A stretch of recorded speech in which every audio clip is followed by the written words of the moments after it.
आपने व्हीकल्स की बात की है, तो डाटा ये कहते हैं कि जितने व्हीकल दिल्ली में हैं वो मुंबई, कोलकाता, चेन्नई तीनों के व्हीकल मिलाकर के भी उससे भी ज़्यादा है दिल्ली के व्हीकल। और यही वजह है कि दिल्ली में ट्रांसपोर्ट सिस्टम इतना ख़राब हो चुका है कि एक जगह से दूसरी जगह जाने में जहाँ 10 मिनट लगना चाहिए वहाँ कई बार आधा घंटा और एक घंटा लग जाता है। जगह जगह ट्रैफिक जाम एक बहुत बड़ी समस्या बनी हुई है। अरविंद केजरीवाल ने एक फार्मूला निकाला था ऑड इवन का, पता नहीं कितना सक्सेस रहा कितना नहीं रहा। ये जो ट्रैफिक जाम की समस्या है इसके लिए कैसे क्या करें?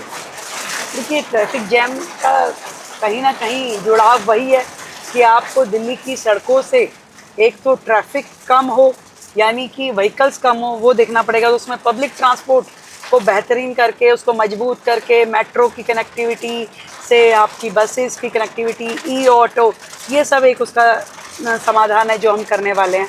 और इसके अलावा भी कई बार दिल्ली की सड़कों पे जो ट्रैफिक हर्डल्स है, एक पत्थर पड़ा है, पड़ा ही हुआ है, कोई हटाने वाला नहीं है।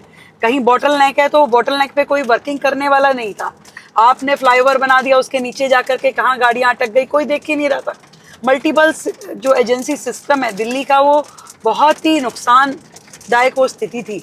पर हर अब ईश्वर की कृपा से और दिल्ली की जनता के आशीर्वाद से जो ये सरकार बनी है, जिसमें सभी घटक जुड़ करके काम कर रहे हैं, आज डीडीए हो, एमसीडी हो, पीडब्ल्यूडी हो, एनडीएमसी हो, हर एजेंसी को हम बिठा के एटलीस्ट बात करने की स्थिति में है। हम उनसे बुला करके बात कर रहे हैं कि हमने पूरी दिल्ली के जितने भी ट्रैफिक हर्डल के पॉइंट्स थे, लगभग 550 पॉइंट हमने निकाले, कहाँ किस कारण से ट्रैफिक जैम होता है, उसके निवारण क्या क्या है। कहीं बहुत छोटा सा कुछ करने से ही आपका प्रॉब्लम सोल्व हो रहा है और कहीं पे आपकी बड़ी योजना है, तो बड़ी योजनाओं का क्रियान्वयन हो और छोटी हर्डल्स को हटाया जाए।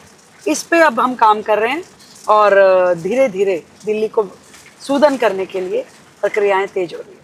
अभी पिछले दिनों आपने कुछ झुग्गी झोंपड़ी क्लस्टर्स भी हटवाए, उसको लेकर के उसका राजनीतिक लाभ लेने के लिए आम आदमी पार्टी ने आंदोलन भी चलाया। झुग्गी झोंपड़ी क्लस्टर जनरली पॉलिटिकल लोगों के वोट बैंक होते हैं और किसी की हिम्मत नहीं होती कि उसको हटाए या उसको हाथ भी लगाए। और वैसे भी हम कई बार देखते हैं कि उनको क्लस्टर्स को हटा करके और उनको दूसरी जगह स्थानांतरित करते हैं, उनको फ्लैट देते हैं, लेकिन वो फिर दोबारा से कहीं ना कहीं झुग्गियों में आ जाते हैं।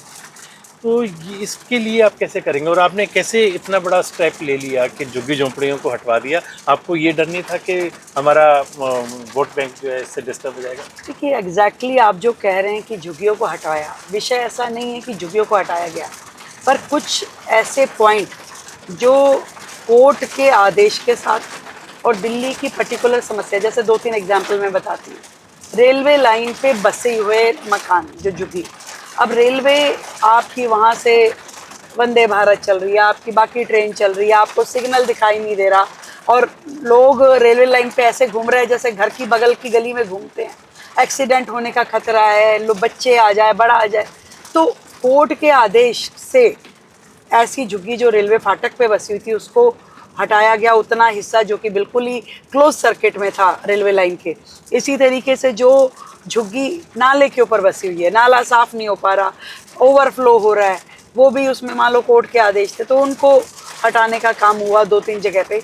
या तीसरी कैटेगरी जिनको मकान दे दिए सरकार ने ऑलरेडी, आपको मकान मिल गए तो आपको वो जगह खाली करनी पड़ेगी। जब आपको सरकार ने इतने 50-50 लाख रुपए के मकान, लाख सवा लाख रुपए की नॉमिनल फीस पे दिए हैं, तो इस तरह का है। अदरवाइज हमारा पूरी तरीके से दिल्ली की झुग्गी वासियों से वादा है कि आपको बेहतर सुविधाएं देते हुए आपको पक्के मकान देना हमारा कर्तव्य भी है और हमारी कमिटमेंट भी है, हमारा फ़र्ज़ भी है। और उसी दिशा में लगातार प्लानिंग हो रही है। जहाँ झुग्गी वहाँ मकान की बात भी हमने कही। अब उससे भी बेहतर और भी विकल्प की जो बिल्कुल ही आपकी पेरिफ्री में चीज़ें डेवलप हो सकती है तो वो भी हम कर लें। और क्योंकि कई बार क्या होता है, जहाँ झुग्गी वहाँ मकान के चक्कर में आपकी झुग्गी के लोगों को पहले कहीं ले जाना पड़ेगा, उनको मकान, तब वहाँ मकान बन पाएंगे। तो लोग उतना भी नहीं चाहते कि हम 2 साल के लिए वो जगह छोड़ के जाएं, पता नहीं कल को क्या हो जाए।